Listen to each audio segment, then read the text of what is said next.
As you walk or bike on the Paint Creek Trail near Kern and Clarkston Roads, a marker reminds visitors of the history of the area.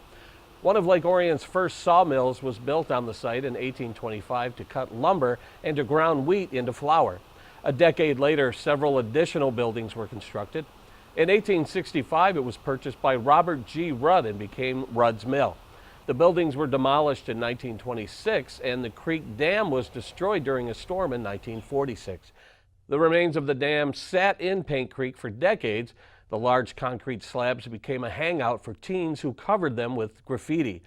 In September, numerous entities came together and did what many thought was impossible. They removed the rubble from Paint Creek, making the state-owned land pristine once again. It was probably 2 years in the works, and it started as a conversation with Aaron Watley and myself. We started bringing the other partners and players in. We're actually technically on state land, so the DNR had to be involved. We have a waterway here, so the Department of Environmental Quality, the DEQ, had to be involved. So it started as a conversation, like I said, almost 2 years ago, and finally kind of all the parties came together to make this happen, what we're looking at today. Right behind us is Paint Creek. It's one of Southeast Michigan's only remaining cold water trout streams.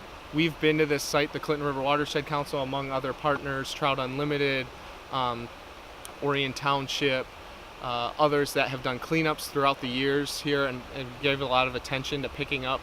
And we always find spray paint bottles, paint cans, tons of garbage in this area.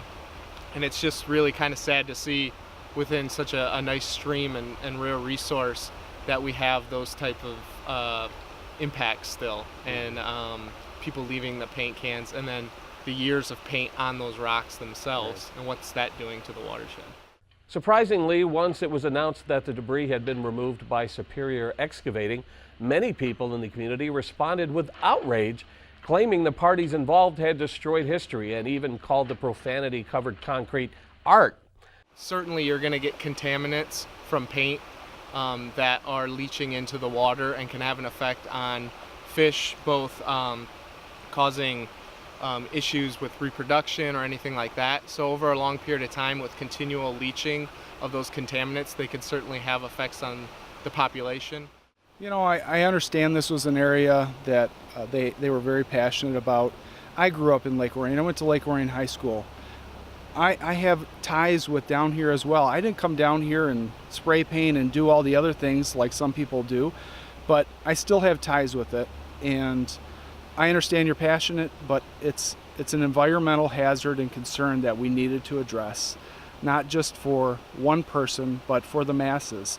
Whatever happens up here affects people downstream, and we need to take care of our portion, hoping that everybody else will contribute to theirs. I mean, that's the very first conversation we had, was the history of Rudd's Mill and the dam. And there's a historical marker that has also been recently defaced. That's right at the trailhead here, Clarkston and Kern Road. You can see, and it talks about the Rudd's Mill dam and the history of it. So we certainly want to embrace that. We actually thought that the DNR and the state would want us to leave some aspects of it, but they realized the danger that this was and all the negatives to this, and basically said, look, the pictures and the historic marker are enough to remember what this dam was about. We don't need to keep the debris in the river. So, I mean, at the end of the day, we didn't have a working dam here. We had a bunch of concrete that had fallen into the creek that was blocking the flow of water and was becoming an attractant for some of the wrong reasons, and that was hurting the stream. So we feel very confident that we have remembered the history of the dam in a good, tasteful way, and you'll see those historical markers all around the state. And then we've reopened this stream up in a positive impact forever for the stream.